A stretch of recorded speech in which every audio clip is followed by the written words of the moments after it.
Welcome to our presentation about reintroducing cow's milk protein into the diet of your child who has a milk allergy. My name is Rachel Strang. I'm one of the paediatric dietitians for Lancashire Teaching Hospitals. We've put this information together with our colleagues at East Lancashire Hospitals because we're unable to meet you face to face to give you this advice at the moment. We hope that you find the slides useful. If you do have questions or queries after you've viewed them, then please do get in touch using the contact details here on the first slide.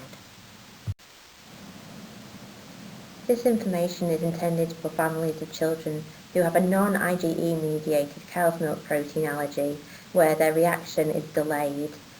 If you feel that your child does not meet this criteria and has experienced immediate reactions to cow's milk or has any other food allergies, then please do get in touch to let us know.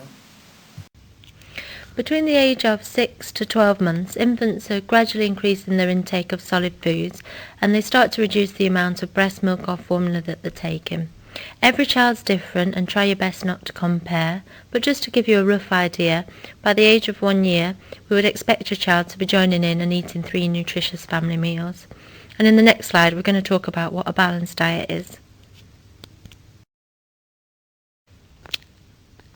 So here's an image of the Eatwell guide. As you can see, it's broken up into a number of different food groups. The yellow category is starchy food, such as bread, rice, potatoes and pasta. The green group is the fruit and vegetables, and the pink group is the good source of protein, such as meat, fish, chicken, eggs, beans and lentils. And the blue group is dairy, such as milk, cheese and yoghurt, but we would also include dairy-free alternatives to this group as well, as long as they've been fortified with calcium. And then the purple group is a small amount of oil and spread. It's really important that your child gets a range of nutrients, and they can do this by having a range of different food groups within their diet at each meal, in similar quantities to those represented on the Eatwell guide.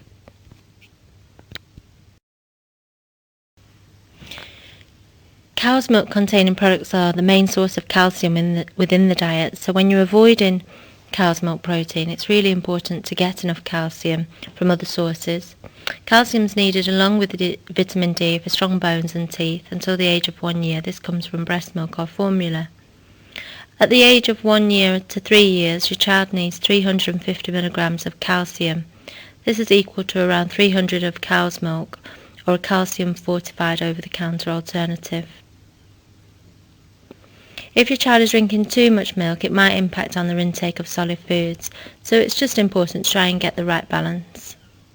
Around the age of 1, if your child is on a formula, your GP will stop this prescription, and so it's just slowly transitioning your child onto an over-the-counter fortified calcium-rich alternative. We recommend the ones that have been fortified with iodine as well, including things like the Asda free from oat milk, the Oatly Barista and the Oatly oat milks, and the Marks and Spencer's coconut milks. It's worth checking all the ingredients list because products may change and may start to include things like iodine. You can also get good sources of iodine from fish as well, such as cod and haddock. So let's recap on milk allergy. As we've mentioned in previous sessions, many children with mild to moderate cow's milk protein allergy grow out of their allergy in time, and most of them have grown out of it by the age of 2 years of age. Milk and dairy products provide an important source of nutrients in children's diets, and we don't want children to avoid these unnecessarily. So it's really important to include milk back into the diet at the earliest possible opportunity.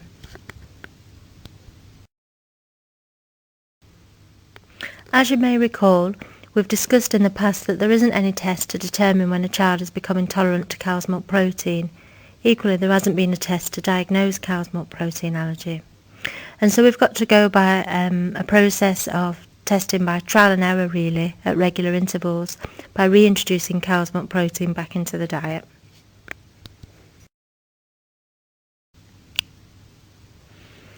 It's generally accepted that children with a milk allergy should remain on a milk-free diet for at least 6 months, until they're around 9 to 12 months of age. and then we'll start the milk ladder. It's good to wait until your child is settled and well in themselves. Start the milk ladder when you are with your child and have a period of time to observe their response.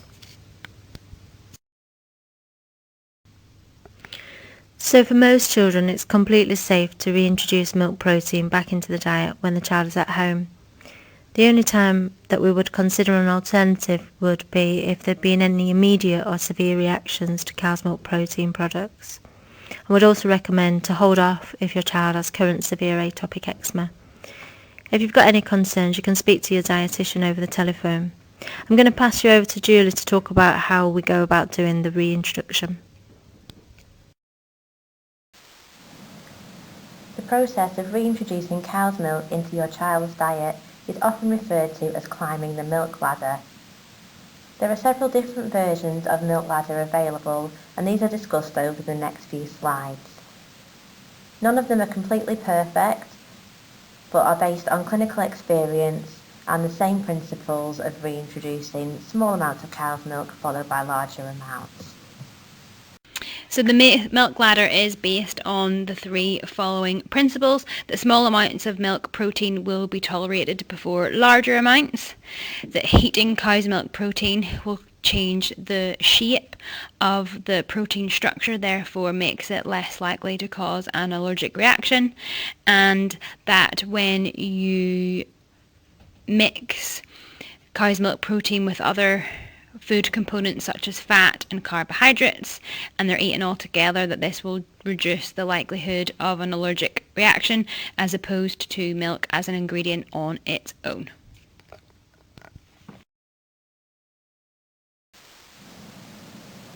When looking for information and advice about milk reintroduction, you may have come across the MAP milk ladder from 2014, shown here on the left of the slide, or the IMAP milk ladder from 2017 on the right of the slide. Whilst these follow the same principles of milk reintroduction that we've discussed, we have found for some families that these have been a little bit complicated, and therefore the information we tend to use in our team regarding reintroducing cow's milk is shown on the next slide in a slightly simplified form. You should have received a copy of the following milk ladder within your information pack sent to you through the post. This is taken from the Northwest Paediatric Allergy Network. We recommend beginning cow's milk protein reintroduction after your child has been on a milk-free diet for 6 months or when they are around 9 to 12 months of age. We would recommend beginning with small amounts of foods at stage 1 of the plan and giving these at least 3 times per week. Depending on how these are tolerated, you may be able to move up to larger quantities and give these more often. If your child is able to tolerate unlimited quantities of the foods at step 1 of the plan, then it's time to move up to step 2. If at any stage your child's milk allergy symptoms reappear, it is recommended to go back to the stage that they were previously tolerating and not to remove cow's milk completely from their diet at this point. You should wait for 4 to 6 weeks and then begin to challenge them with larger amounts of cow's milk again.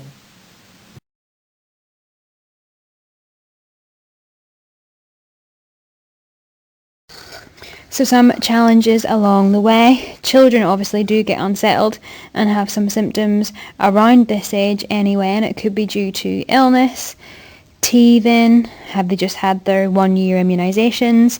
Have you just gone back to work, therefore they're being looked after by a childminder or a grandparent? So sometimes they might have some symptoms, and don't always assume that it's due to introduction of new foods.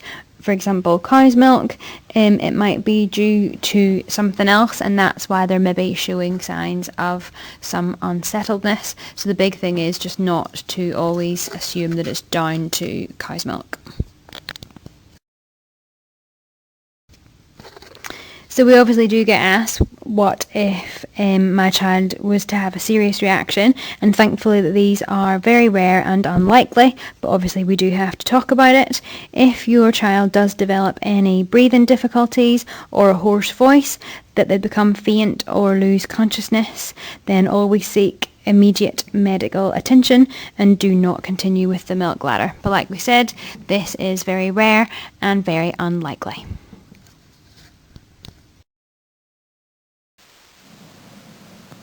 So we hope you feel positive about the future. As we've discussed, most babies with cow's milk protein allergy do grow out of this. It may be a gradual transition, so although they may not tolerate every step of the milk ladder the first time that you try, it's likely that when you retry it, they will be able to move up. If they haven't tolerated a particular step, we'd recommend waiting 4 to 6 weeks and then trying again.